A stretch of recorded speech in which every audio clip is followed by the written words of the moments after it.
నామానికి వందనాలు. దేవుని మహాకృపను బట్టి ఈ యొక్క మే నెలలో ఈ మూడో పునరుద్ధానములో ఆయన సన్నిధిలో ఉండడానికి కొద్దిమందిగా మనము కూడి ఈ భయంకరమైన దినాల్లో ప్రభువుని ఆరాధించడానికి దేవుడు మనకిచ్చిన ఈ మంచి సమయాన్ని బట్టి ప్రభువుని స్తుతిస్తూ ఉన్నాను. అంతమటికి కాదు కానీ మరి ఆయా గృహాల్లో ఉంటూ ఈరోజు ఆరాధన క్రమాన్ని జరిగించుచున్న ప్రతి బిడ్డను బట్టి ప్రతి గృహాన్ని బట్టి కూడా ప్రభువుని స్తుతిస్తూ ఉన్నాను. గత కొన్ని నెలలుగా మనము ఆరాధనలో మందిరమునకు వచ్చి ఆరాధించలేకపోయినప్పటికీ మన గృహాల్లో ఉంటూ దేవుణ్ణి ఆరాధిస్తూ ఉన్నాం.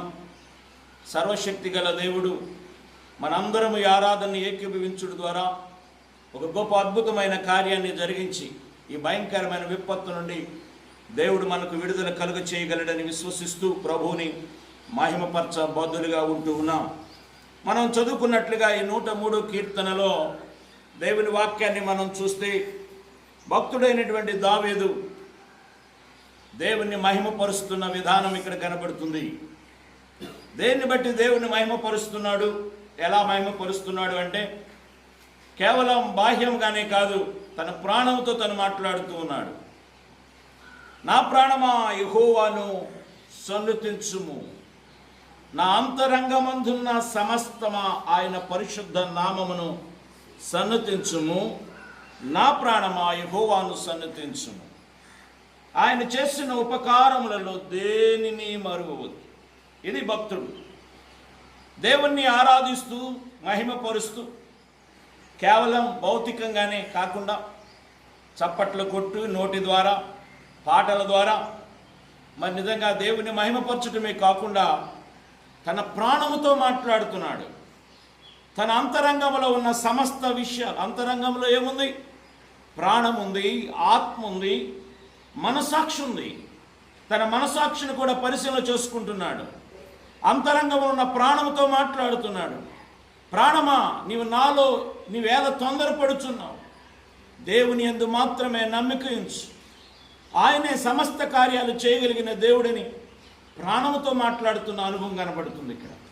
ఈ దినాల్లో మనం చూస్తే మన జీవితంలో మనం ఉనికి కలిగి ఉన్నాము అంటే, మనం జీవిస్తూ ఉన్నామంటే కేవలం మరి దేవుని యొక్క కృపను బట్టి ఈ భౌతికమైన దేహం మరి జీవించబడుతూ ఉంది అంటే దాని అర్థం ఏంటి అంటే ఏం చెప్పండి? దాని అర్థం ఏంటి చెప్పండి? ప్రాణం లోపల ఉంది కనుక, ప్రాణమే సమస్తాన్ని జీవింపచేస్తుంది. మనం ప్రాణము కలిగి ఉన్నాము కనుక మన శరీరము ఉనికి కలిగి ఉంది. మనం నిలబడుట, చూచుట ఇవన్నీ చేయగలుగుతూ ఉన్నాం. కాబట్టి దేహము కంటే ప్రాణం విలువైనది. అందుకే యేసు ప్రభువారు ప్రాణాన్ని గురించి మాట్లాడుతూ ఉన్నారు. అందుకే యేసు ప్రభువారు ప్రాణం యొక్క విలువల గురించి మాట్లాడుతూ, ఒకడు సర్వలోకాన్ని సంపాదించుకొని లోకంలో ఉన్నవన్నీ కలిగిన వాడై సుఖముగా సౌఖ్యముగా జీవిస్తూ దేవుణ్ణి ఎరుగక తన ప్రాణాన్ని పోగొట్టుకుంటే ఏంటి ప్రయోజనం? ప్రాణం కదా విలువైనది.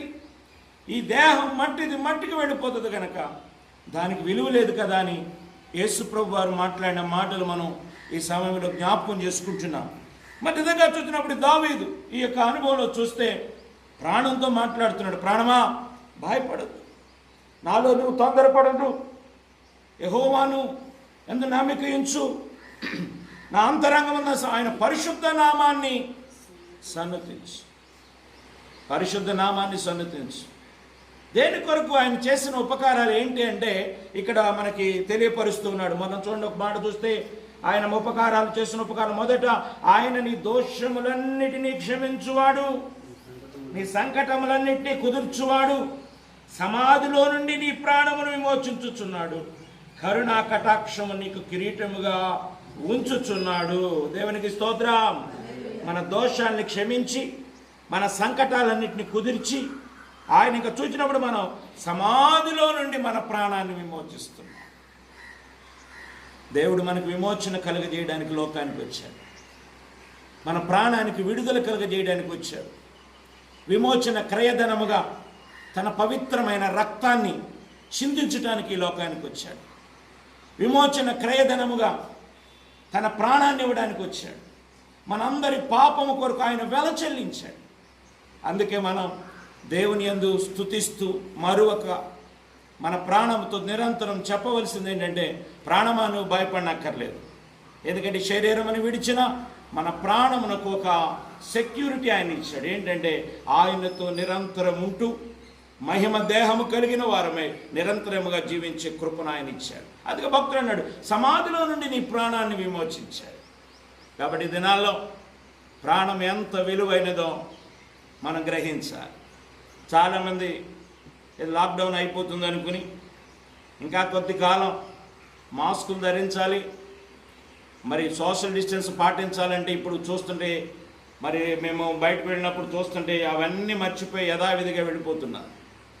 మరి అవన్నీ మంచి పద్ధతులు కాదు. దేవుని బిడ్డలైన మీరు మరి నిజంగా చూసినప్పుడు ఈ జాగ్రత్తలను మీరు పాటించాలి.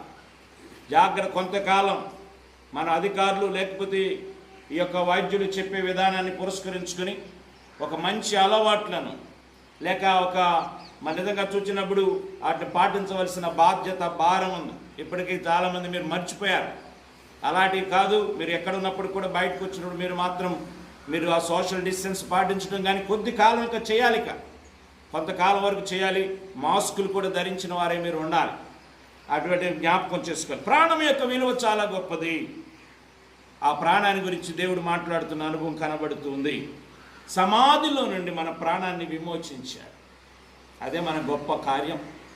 ప్రభు ఆల్రెడీ మనకి ఏం చేశాడు అంటే, ఇప్పుడు ఏం చేశాడండి ప్రభు అని అనుకోసారు. యేసు ప్రభు ఆల్రెడీ భూలోకానికి 2000 సంవత్సరాల క్రితం వచ్చి ప్రాణ క్రయధనంగా తన ప్రాణాన్ని మనకు అప్పగించాడు, మన కొరకు పెట్టాడు.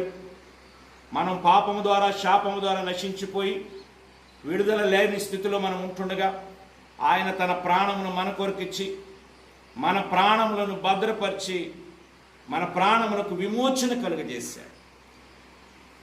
మన క్రయధనంగా ఆయన ఒక వెల చెల్లించాడు. ఎందుకంటే గొప్ప కార్యం మనకేముంది?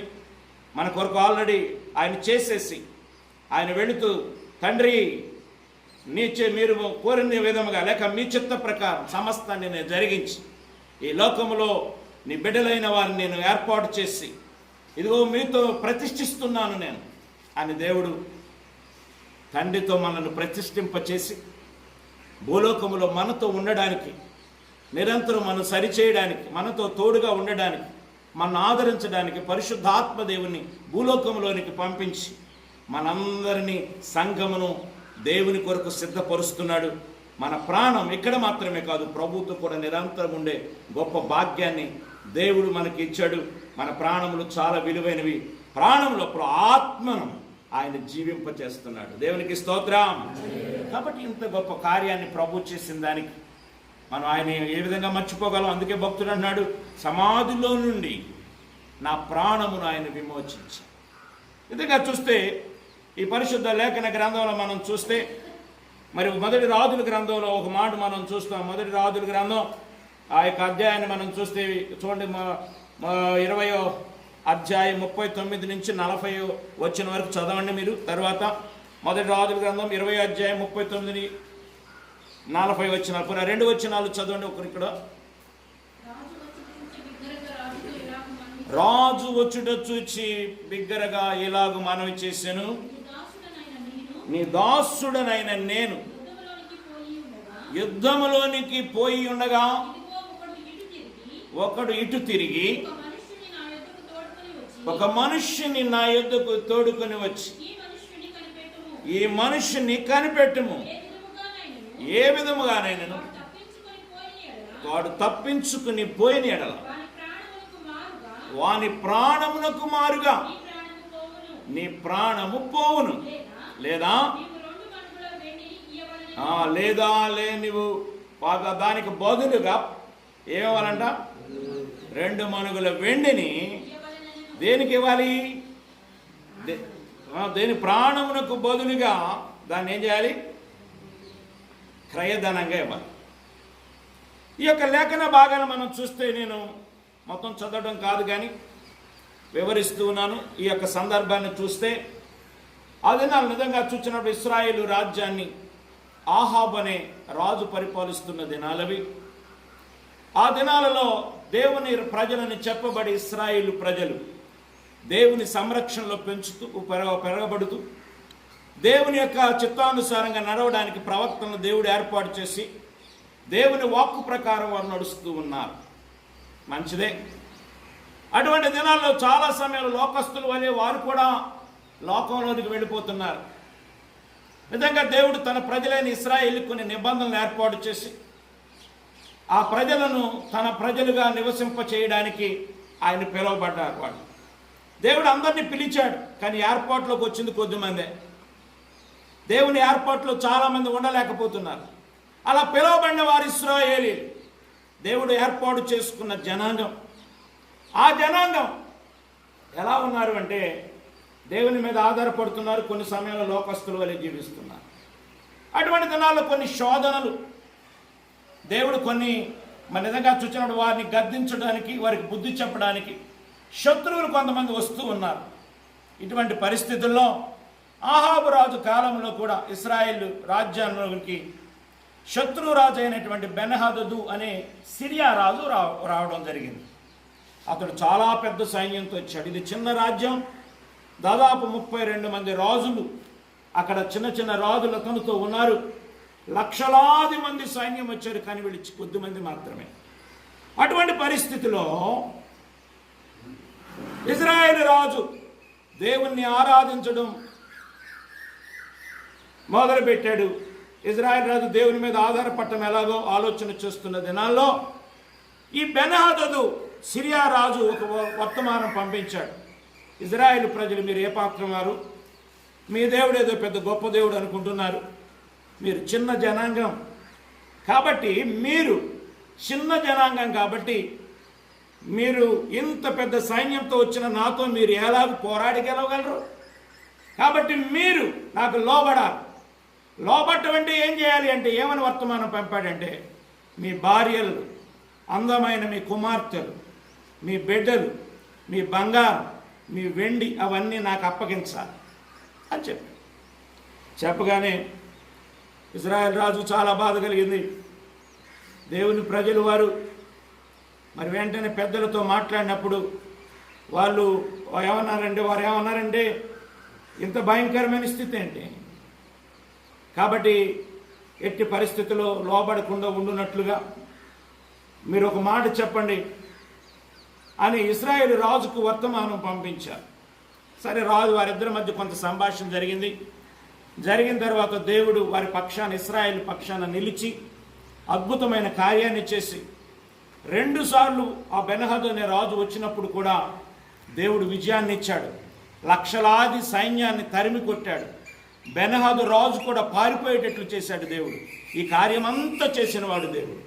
ఇంత గొప్ప కార్యం చేసిన తరువాత బెన్హదదు రాజు పారిపోయి గదుల్లో ఎక్కడో ఉంటూ తన ప్రజలతో అన్నాడు, ఇశ్రాయేలీయులు చాలా దయగలిగిన వాళ్ళు కాబట్టి నేను గోని పట్ట కట్టుకుని మన తాళ్ళు నెత్తి మీద పెట్టుకుని మీరు వెళ్ళి మా రాజు మీ దగ్గరికి రావాలని కోరుకుంటున్నాడు అని చెప్పండి అని పంపించాను. వాళ్ళు వచ్చి ఎప్పుడైతే ఇశ్రాయేల్ రాజు దగ్గరికి వచ్చాడో ఇశ్రాయేల్ రాజు లోబడిపోయాడు. అయ్యో, బెన్హదదు బ్రతికే ఉన్నాడు, ఆ రాజుగారిని రమ్మనండి అని చెప్పి అతనితో ఏం చేశాడు చెప్పండి? అతనితో రాజీ పడిపోయాడు. ఇతడు శత్రువు, కుట్రతో వచ్చినవాడు. మన విధంగా చూసినప్పుడు ఆ దేవుని ప్రజల మీదకి కుట్రగా వచ్చిన వాడిని దేవుడు అతనిని తన ప్రజలకు అప్పగిస్తే ఈ రాజు చేసింది ఏంటి అంటే, మిత్రుడిలాగా ప్రవర్తించి అతనితో రాజీ పడిన అనుభవం ఇక్కడ కనబడుతుంది. ఇది తెలిసినటువంటి ప్రవక్తలలో ఒక ప్రవక్తలు ఏం చేశాడంటే, తెలియనట్లుగా ఈ గుడ్డ కట్టుకుని వచ్చి, లేక మాస్క్ ధరించుకుని వచ్చి ఆ ఇజ్రాయేల్ రాజు దగ్గర ఒక మాట చెప్తున్నాడు. వేషం వేసుకుని వచ్చి ఒక మాట చెప్తున్నాడు. ఏమని చెప్తున్నాడంటే, అయ్యా, నేను యుద్ధ భూమిలోనికి వెళ్ళినప్పుడు మన విధంగా ఒక వ్యక్తి నా దగ్గరకు వచ్చి, నేను ఒక సైనికుడిని, నా దగ్గరకు వచ్చి ఒక వ్యక్తిని తీసుకుని వచ్చి ఇతన్ని జాగ్రత్తగా కాచుకుని ఉండు, ఇతడు గనక తప్పిపోయినట్లయితే ఇతనికి మారుగా ఏమన్నాడు? ఒకసారి చదవండి ఆ మాటను. మనం చూస్తే అక్కడ చూసినప్పుడు,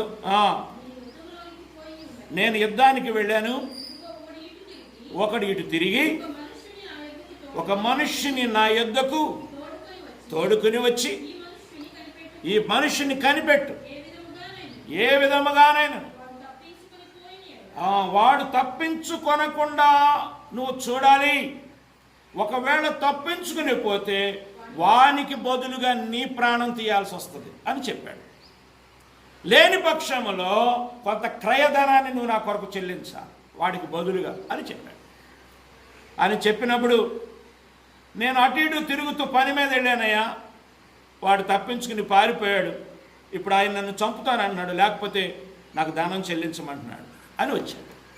అప్పుడు ఇశ్రాయేల్ రాజు అంతా విని అన్నాడు, ఇంకా నేను చెప్పేది ఏముంది, అతని మాటకి నువ్వు ఒప్పందం అయ్యావు, అతనికి బదులుగా అతను తప్పించుకుని పోయిన వానికి బదులుగా నీ ప్రాణాన్ని ఇవ్వడానికి ఇష్టపడ్డావు, ఇంకా తీర్పు నువ్వే తీర్చుకున్నాక నేను తీర్పు తీర్చేది ఏముంది అన్నాడు రాజు. వెంటనే అతని వేషాన్ని తీసినప్పుడు అతని ప్రవక్తల్లో ఒకడు ఇశ్రాయేలు రాజుకు బుద్ధి చెప్పడానికి వచ్చినవాడు. ఇక్కడ ఈ సందర్భాన్ని మనం చూస్తే అతడు అంటున్నాడు, ఇతడు తప్పిపోయినట్లయితే ఇతనికి బదులుగా నీ ప్రాణం ఇవ్వాల్సి వస్తుంది. అది అక్కడ మాట్లాడింది. అయినప్పుడు ప్రాణం ఇవ్వాల్సి వస్తుంది ఇంత ఖచ్చితంగా చెప్పినప్పుడు, ఒప్పందమైనప్పుడు ఇతడు ప్రాణం కంటే ఏమి విలువైందని ఆ పని కొరకు వెళ్ళాడో నాకు తెలియదు. ఇతడు అంటే పని కోసం వెళ్ళి అటు ఇటు తిరుగుతున్నాడట. అయ్యో, ఇతడు గనక పారిపోతే ఇతనికి బదులు నా ప్రాణం పోద్దని అక్కడే కాచుకుని కూర్చుండవలసిన వ్యక్తి ఏం చేశాడు చెప్పండి? నిర్లక్ష్యముగా ప్రవర్తించాడు. నిర్లక్ష్యం. ఈ దినాల్లో చాలామంది అయ్యో మీ ప్రాణాలు పోతాయి, అయ్యో మీ ప్రాణాలు పోగొట్టుకుంటారు, కాబట్టి మీ ప్రాణము పోకపోవడమే, లేకపోతే దేవుని రాకపోవడమే. మిమ్మల్ని మీరు జాగ్రత్తగా ఉండండి, మిమ్మల్ని మీరు పరిశీలన చేసుకోండి, మిమ్మల్ని మీరు జాగ్రత్తగా చూసుకోండి అని చెప్తే నిర్లక్ష్యం ఈ దినాల్లో ఏలుబడి చేస్తుంది. నిర్లక్ష్యాన్ని దేవుడు సహించడం. ఇశ్రాయేలు ప్రజలు నిర్లక్ష్యంగా ఉండడం దేవుడు ఇష్టపడలేదు. ఇశ్రాయేలు ప్రజలు వారి ఇష్టానుసారంగా జీవించడానికి దేవుడు ఇష్టపడలేదు. దేన్నైనా ఊరుకుంటాడు కానీ దేవుడు నిర్లక్ష్యాన్ని సహించడు. ప్రతివాడు శ్రద్ధ కలిగి యెహోవా కార్యములను అశ్రద్ధగా చేయువాడు శాపగ్రస్తుడని దేవుని వాక్యం చెబుతుంది. దేవుని పని ఏదైనప్పటికీ కూడా, దేవుని కార్యాలు ఏదైనప్పటికీ కూడా శ్రద్ధగా చేయాలి, శ్రద్ధగా దేవుణ్ణి వెంబడించాలి, శ్రద్ధగా దేవుణ్ణి ఆరాధించాలి, శ్రద్ధగా దేవుని పని విషయంలో కలిగి ఉండడం దేవుడు. ఎందుకంటే మన ప్రాణములు విలువైనవి. ఎందుకు విలువైనవి? ఆయన సమాధిలో నుండి మన ప్రాణములను విమోచించి ఉన్నాడు. దేవునికి స్తోత్రం. సమాధిలో నుండి మనం విమోచించబడ్డాం. సమాధిలోకి వెళ్ళినా మనకు భయం లేదు, చనిపోయినా మనకు భయం లేదు. మన ఆత్మలు దేవునితో కలిసి ఉండేటువంటి భాగ్యాన్ని దేవుడు కలుగజేసి మనందరినీ తండ్రితో ప్రతిష్ఠించి తండ్రికి మనం అప్పగించి పరిశుద్ధాత్మ దేవుని సంరక్షణలో పెంచబడ్డానికి ఈ లోకంలో దేవుడు ఏర్పాటు చేసిన ఈ ఏర్పాటును మనం గ్రహించలేకపోతున్నాం. ఇతడు ఏమైపోయాడు చెప్పండి? అటు ఇటు వెళ్ళాడండి. అటు ఇటు వెళ్ళటం ఏంటండి? ప్రాణం కంటే విలువైంది ఏముంది? అందుకే యేసుప్రభువు వారు ఒక మాట చెప్పారు, ఒకడు సర్వలోకాన్ని సంపాదించు,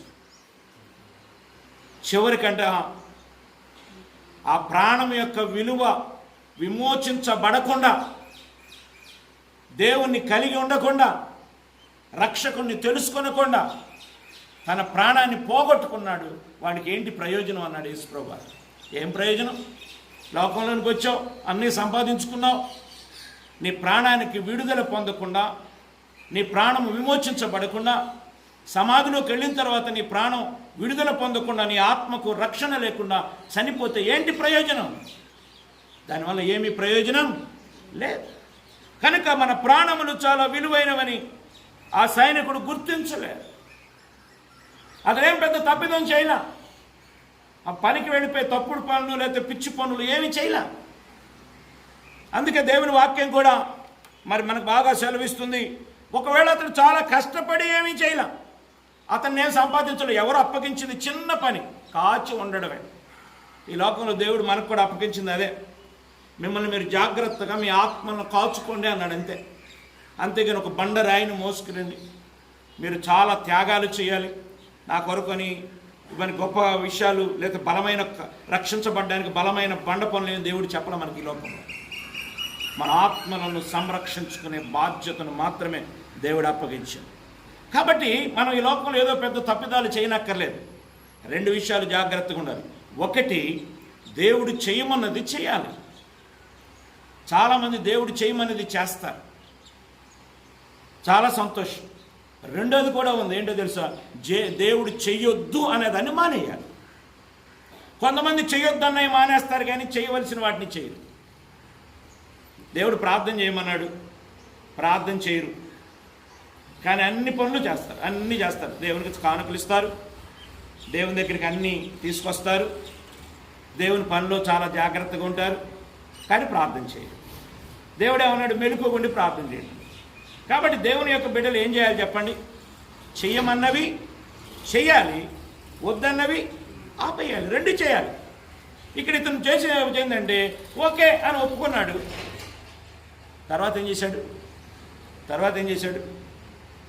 ఓకే అని ఒప్పుకున్నాడు, కానీ అతను సంరక్షించలేకపోయాడు. ఈ దినాల్లో మనము కూడా, అందుకే బైబిల్ గ్రంథంలో యేసుప్రభువు వారు చాలా ఉపమానాల ద్వారా మాట్లాడిన అనుభవాలు మనం చూస్తే, మత్తయి సువార్తలో మీరు చూస్తే ఆ 20వ అధ్యాయం 19వ వచనం చూస్తే అంజూరపు చెట్టు గురించి మాట్లాడుతూ, అంజూరపు చెట్టు ఏమి కారు ద్రాక్షాలేం కాయల, కారు అంజూరపు పండులను లేదా చెడ్డ అంజూరపు పండులు పనికిరాని వాటిని నేను చేయలే. అసలు పండులు లేదు, అసలు కాపే లేదు అక్కడ కదా. అదేం తప్పు, లేకపోతే పనికిరాని దేవునికి ఇష్టము కాని కాయలు పండ్లను ఏమైనా ఇవ్వాల, అసలు పండ్లే లేకుండా పోయి. మరి లోకాసువార్త 16వ అధ్యాయంలో చూస్తే ధనవంతుడు గేటు వద్ద ఉన్నటువంటి పేదవాడిని నిర్లక్ష్యం చేశాడు. ఈ అంజూరపు చెట్టు ఏమో తను ఫలించాల్సిన స్థానాల్లో ఫలించలేకపోయింది, నిర్లక్ష్యం. ధనవంతుడు చూస్తే గేటు వద్ద ఉన్నటువంటి పేదవాడైనటువంటి నిర్లక్ష్యం చేశాడు. అందుకే దేవుని వాక్యం, మీరు అల్పులైన వారిలో ఒకరినైనను మీరు చూడలేదు. చాలామంది దినాల్లో కబుర్లు చెప్తారు కానీ పనులు చేయరు. మనం మాటలు చెప్పేవారిగా కాదు, పనులు చేసేవారిగా ఉండాలి. మాటలు కాదు దేవునికి కావాల్సింది. అయ్యా చలివేస్తుందా, దొప్పుడు కప్పుకో, ఈ మాటలు చెప్పేవారిగా కాదు మనం ఉండాల్సింది. ఈ దినాల్లో మనం చూస్తే ఈ పరిస్థితులన్నీ మన భారతదేశంలో అన్నీ బాగున్నాయి, చక్కగా ఈ పరిస్థితులన్నీ కూడా మన ప్రభుత్వాలన్నీ చక్కగా చేస్తున్నాయి. కానీ ఒక్క విషయంలో మాత్రమే బాధ కలిగే పరిస్థితులు కనబడుతున్నాయి. పరదేశులు అని చెప్పబడే కూలీలు, వలస కూలీల విషయంలో రోజుకొక వార్త వింటుంది. వాళ్ళు తమ ప్రాంతం వెళ్ళిపోవాలని చూస్తున్నారు, చనిపోతున్నారు. ఎంత భయంకరం! మరి ట్రైన్ యాక్సిడెంట్, నిన్న ట్రక్కులు ఢీకొని కొంతమంది చచ్చిపోయారు. కొంతమంది వారి ఊర్లకు సమీపించి అక్కడ నడిచి వచ్చి హార్ట్ అటాక్స్తో చనిపోయిన వాళ్ళు ఉన్నారు. ఎంత భయంకరమైన పరిస్థితి! దేవుని వాక్యం పరదేశులను జాగ్రత్తగా చూడాలని దేవుని వాక్యం చెప్తుంది. వారు ఎక్కడి నుండో వస్తారు కనుక వాళ్ళ విషయంలో శ్రద్ధ కలిగి ఉండాలి. ఒకవేళ మీకు తెలిసిన వారు ఎవరైనా ఇతర ప్రాంతాల నుంచి వచ్చి ఇక్కడ ఆ ఓటు ఇక్కడ మన దగ్గర రేషన్ కార్డో లేకపోతే ఏది లేకపోతే మీకు కలిగిన దాన్ని కొంత వాళ్ళకు పెట్టి పోషించండి, దేవుడు మెచ్చుకుంటాడు. పరదేశులను, నిజమైన భక్తి అని చెప్పండి, అనాథులను, పరదేశులను, విధవరాండ్లను ఆదరించడం నిజమైన భక్తి. యాకోబు పత్రికలో మీరు మనగాని చూసినట్లయితే అక్కడ చాలా చక్కగా నిజమైన భక్తిని గురించి యేసు ప్రభు వారి శిష్యుల్లో యాకోబు చాలా దేవునికి సమీపముగా ఉన్న వ్యక్తి. ఆయన మాట్లాడిన మరి ఆయన రాసిన పత్రికలో మనం చూస్తే పరిశుద్ధాత్ముడు ఏమని రాశాడు చూడండి, ఒక మాట చదువునా. తండ్రి అయిన దేవుని ఎదుట పవిత్రమును నిష్కళంకమైన భక్తి ఏదంటే దిక్కులేని పిల్లలను, విధవరాండ్లను, వారిని ఇబ్బందుల్లో పరామర్శించడం, ఇహలోక మాలిన్యం, పేదలు, దిక్కులేని వారు, వారికి ఇక్కడ ఏం దిక్కుంటుంది చెప్పండి? వాళ్ళు అందుకే అన్నారు ఇక్కడ మేము ఉండమయ్యా, మా ఊరు వెళ్ళిపోతాం అని దిక్కులేనిటువంటి స్థితి. వారి పిల్లలు విధవరాండ్లుగా మరి నిజంగా చూసినప్పుడు కొంతమందిని వదిలేసి వచ్చినటువంటి వాళ్ళందరినీ వదిలేసి, ఇంకా పైన చూస్తే మీరు పరదేశుల్ని ఆదరించాలని దేవుని వాక్యం చెప్తుంది. కాబట్టి వాళ్ళు ఎక్కడి నుండి వచ్చారు, మీరు వాళ్ళకి సహాయం చేయగలిగితే చాలా సంతోషం. దేవునికి స్తోత్రం. ఇక్కడ మనం చూసినప్పుడు చేయవలసిన పనిని చేయకపోవడం. రెండోది, ఈ ప్రవక్త ద్వారా ఇశ్రాయేలు రాజుకు నేర్పుతున్న పాఠం ఏంటి అంటే, నీకు విలువైనది ఏది, దేవుడు నీకు అప్పగించింది ఆ యొక్క సాతాను, శత్రువు అని చెప్పబడే సాతాన్ని నీ చేతికి అప్పగిస్తే నిర్లక్ష్యముగా దానితో ఆ సాతానుతో ఏమైపోయాడు చెప్పండి, కాంప్రమైజ్ అయ్యాడు, రాజీ పడ్డాడు. ఈ దినాల్లో చాలామంది సాతాను క్రియలతో రాజీ పడిపోతున్నారు దేవుని బిడ్డలని చెప్పబడేవారు. అందుకే దేవుడు మన విధంగా చూచినప్పుడు శిక్షను పంపిస్తున్నట్టుగా మనకు కనబడుతుంది. లోకంలో దేనిది మనకు విలువైన పని ఏంటి? ఏది విలువైన పని అంటే మన ప్రాణములను సంరక్షించుకోవటం. కాబట్టి ఇతడు తన ప్రాణమును సంరక్షించుకోనకుండా ఏం చేశాడు చెప్పండి, అటు ఇటు తిరుగుతున్నాడు. ఎంత భయంకరం! అటువంటి పరిస్థితిలో నిర్లక్ష్యము చేత ఇప్పుడు ఏం చెప్పాడు, తన తీర్పు తానే నెత్తి మీద తీసుకొచ్చుకున్నట్లు అయిపోయింది. దేవునికి స్తోత్రం. కాబట్టి మనం నిర్లక్ష్యముగా ఉండడానికి వీల్లేదు. ఏది ప్రాముఖ్యమైనది, అందుకే యేసుప్రభు వారు చెప్తూ అంటున్న మాట మన విధంగా మనం చూసినప్పుడు, మార్తా మార్తా, నేనేదో గొప్ప పనులు చేస్తున్నానని అనుకుంటున్నావేమో మార్తా. ఏమన్నాడు యేసుప్రభు వారు? ఆ మత్తయి సువార్త 27:19 మనం చూస్తే ఏం కనపడుతుంది చెప్పండి? ఏం కనపడుతుంది? మార్తా మార్తా, ఏదో చేస్తున్నామని అనుకుంటున్నావు, కానీ విలువైనది, ప్రాముఖ్యమైనది ఒకటే. ఏంటది? మరియ ఎన్నుకున్న మార్గం. ఏంటి మరియ ఎన్నుకుంది? ఉత్తమమైన మార్గం. ఏది చెప్పండి? దేవుణ్ణి కలిగి ఉండటం, యేసు పాదాల దగ్గరుండి వాక్యాన్ని వినడం. మరియ బైబిల్లో 3 సార్లు కనపడుతుంది. 3 పర్యాయాలు కూడా ఎలా కనపడుతుందో తెలుసు. మొదటిసారి యేసు పాదాలు దగ్గర ఉండి వాక్యం వినడం. రెండో పర్యాయం తన తమ్ముడు చనిపోయినప్పుడు, తన సహోదరుడు చనిపోయినప్పుడు యేసు ప్రభు యొక్క పాదాల మీద పడి తన బాధను వెళ్ళపుచ్చుకున్నప్పుడు యేసయ్య కూడా ఏడ్చాడంట, హృదయం ముందు కలవరపడ్డాడట. మరియా రెండోసారి ఆ పాదాల దగ్గర. మూడోసారి విలువైన అత్తరుని తీసుకుని వచ్చి యేసు పాదాల మీద పోసింది. అదంతా పాదాల మీద పెట్టి, పాదాలు అనుభవం, పాదాలనే కడగనా, యేసు పాదాలనే కడగనా, పాదాలనే కడగనా, యేసు పాదాలనే కడగనా. కాబట్టి పాదాలు 3 పర్యాయాలు పాదాల దగ్గర కనపడుతుంది. ఎంత గొప్ప విషయం! యేసు పాదాల దగ్గర. మరియా, మార్తా మార్తా, నీవైతే పనుల భారంతో ఉన్నావు, కానీ నీ సహోదరు మరి అయితే ఉత్తమమైన దాన్ని ఎన్నుకుంది.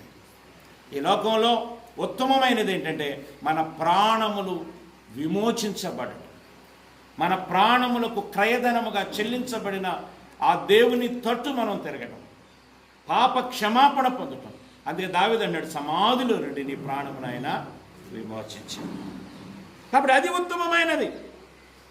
అందుకే యేసుప్రభు వారు ఉపమానం చెబుతా బుద్ధి కలిగిన కన్యకలు, బుద్ధి లేని వారి గురించి మాట్లాడుతూ, ఆ కన్యకల గురించి మాట్లాడుతూ, వారికి దీపాలు ఉన్నాయి, వీరికి దీపాలు ఉన్నాయి, కానీ ఏం లేదు, నూనె ఉంచుకోవాలి. అంటే వాళ్ళు చేయాల్సింది చేయలే. ఇద్దరూ వస్తున్నారు మందిరానికి, కానీ వారు చేయవలసినవి చేయకుండా 5గురు మాత్రం వచ్చేటప్పుడు వారి దివిటీలని నూనెతో నింపుకుని వస్తున్నారు.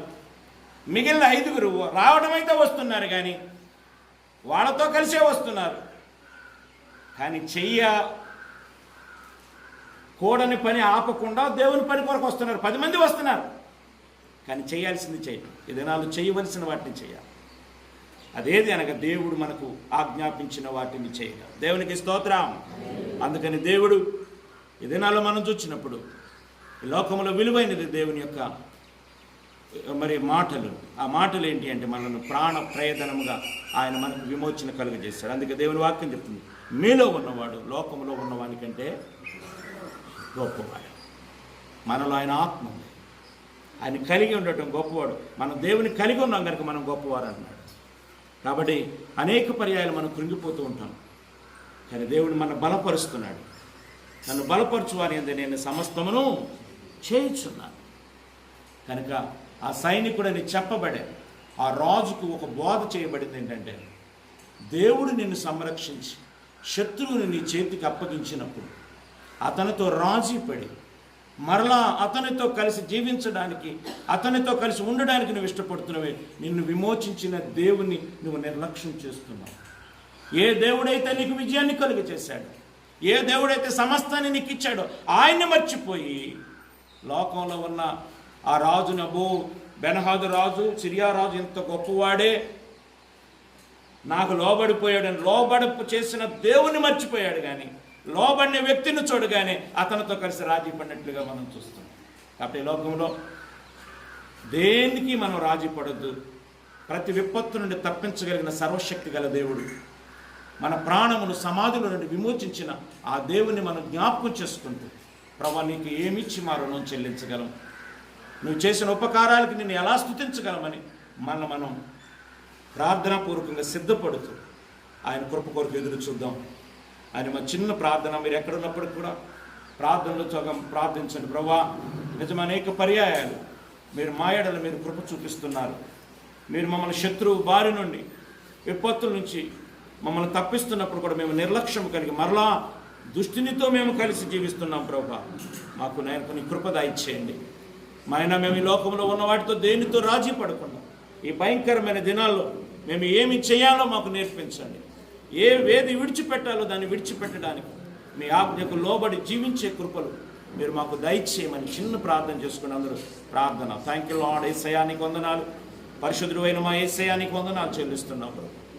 నీ కృపను బట్టి, ప్రేమను బట్టి, ఈ ఉదయకాల సమయంలో మీరు ఇచ్చిన వర్తమానాన్ని బట్టి నీకు వందనాలు. నిజమేనాయన ఇజ్రాయేలు రాజు ఆహాబుకు మీరు గొప్ప విజయాన్ని కలుగజేసి 2 పర్యాయాలు ఆ భయంకరమైనటువంటి సైన్యం నుండి మీరు తప్పించి విజయాన్ని కలుగు చేసినప్పుడు, విజయాన్ని కలుగు చేసిన దేవుని మాటకు లోబడకుండా ఇదిగో నాయన లోక సంబంధంగా ఉన్నటువంటి ఆ బెన్హదదు రాజుతో రాజీ పడినటువంటి అనుభవాన్ని మేము జ్ఞాపకం చేసుకుంటున్నాం. ఈ లోక పరిస్థితులతో మేము ఒకవేళ రాజీ పడుతున్నామేమో, లోకంలో ఉన్నవారితో మేము రాజీ పడుతున్నామేమో, దయతో మమ్మల్ని క్షమించి అయ్యా ఈ నాయన మా కొరకు మీరు ఎన్నో గొప్ప కార్యాలు చేశారు. సమాధిలో నుండి మా ప్రాణాన్ని విమోచించారు. ప్రభువా కరుణా కటాక్షమును మీరు మాకు కిరీటంగా దయచేసి ఒక దినాన్ని మీతో నిరంతరం ఉండే ఒక గొప్ప భాగ్యాన్ని మీరు మాకు అనుగ్రహిస్తున్నందుకు మీకు వందనాలు చెల్లిస్తున్నాం. ప్రభా అట్టి కృప కొరకు మేమందరము కనిపెడుతూ ఈ భయంకరమైన దినాలలో ప్రభా మా ప్రాణమును, మా ఆత్మను జాగ్రత్తగా కాపాడుకుంటూ మా హృదయమును నైనా అంతరంగా నిన్ను ఆరాధించగలిగిన కృపలోనికి మమ్మల్ని నడిపించమని యేసయ్య దివ్యమైన నామములో అడిగి వేడుకొనుచున్నాం పరమ తండ్రి. Amen, amen. మీరు ఎక్కడున్నప్పుడు కూడా దేవుని కృపను బట్టి ఈ భయంకరమైన పరిస్థితుల గురించి గత వారం అంతా కూడా ఉపవాసం ఉండి ప్రార్థన చేయడం జరిగింది. మరి దేవుడు ఇంత పరిస్థితుల నుంచి విడుదల కలిగజేసి ఇంకా ఇప్పటికే భారతదేశంలో కూడా కొన్ని కేసులు పెరుగుతున్నాయన్నారు. ప్రార్థన చేయండి. మనం నెమ్మదిగా ఉందని మనం భయపడకుండా ఉండటం కాదు, దేవుని మీద ఆధారపడి ముందుకు వెళ్ళడానికి మిమ్మల్ని మీరు జాగ్రత్తగా కాపాడుకొని ఈ భయంకరమైన విపత్తు నుంచి దేవుడు మనకు విడుదల కలుగు చేయ వరకు కూడా అనుదినం మీ ప్రార్థనలు ఎత్తిపట్టండి. నిర్లక్ష్యముగా ఎవరు ఉండదు, ఎందుకంటే నిర్లక్ష్యాన్ని దేవుడు సహించే దేవుడు కాదు. కనుక మీ కుటుంబాల కొరకే కాదు, సంఘాన్ని కొరకు మరలా సంఘం మరిదిగా మందిరాలు తెరవబడి స్వేచ్ఛగా మనం దేవుని ఆరాధించే భాగ్యాన్ని ప్రభు మనకు కలుగచేయాలని కూడా మీ ప్రార్థనలు మీరు జ్ఞాపకం చేసుకోవాల్సిందని ప్రభు పేరట మిమ్మల్ని అందరినీ కోరుతున్నాను. ఆయా గృహాల్లో ఉండి కూడా మీరు ప్రార్థనలో ఉన్న బిడ్డల కొరకు కూడా ప్రత్యేకంగా నేను ప్రార్థిస్తున్నాను. మీ కుటుంబాలను దేవుడు కనికరించి మీ కుటుంబాలను ఈ లాక్డౌన్ దినాలన్నింటిలో కూడా దేవుడు తన కృపను విస్తరింపచేసి పరిశుద్ధాత్మ దేవుని సంరక్షణలో దేవుడు మిమ్మల్ని ఆదరించి నడిపించాలని కూడా ప్రార్థన చేస్తున్నాం. కొన్ని విపత్తుకరమైన సంఘటనలు మేము చూస్తున్నప్పుడు వాటి కొరకు కూడా మేము ప్రత్యేకంగా ప్రార్థన చేస్తున్నాం. మరి గ్రహించండి, ఈరోజు ప్రాణం చాలా విలువైనది. దేవుడిచ్చిన ప్రాణాన్ని ఈ లోకంలో ఉన్నంత వరకు జాగ్రత్తగా కాపాడుకుంటూ మరి నిజంగా మరి దేవుణ్ణి మన కొరకు చేసిన కార్యాలను బట్టి ప్రభుని మహిమపరుస్తూ ముందుకు వెళ్ళాలని ప్రభు పేరట మరి మిమ్మల్ని కోరుకుంటూ ప్రార్థిస్తున్నాను. మరి కాబట్టి మీరు అందరూ ఎక్కడ ఉన్నప్పుడు కూడా దేవుని మహిమపరిచే పాత్రలు ఉండాలని కూడా ప్రార్థన చేస్తున్నారు.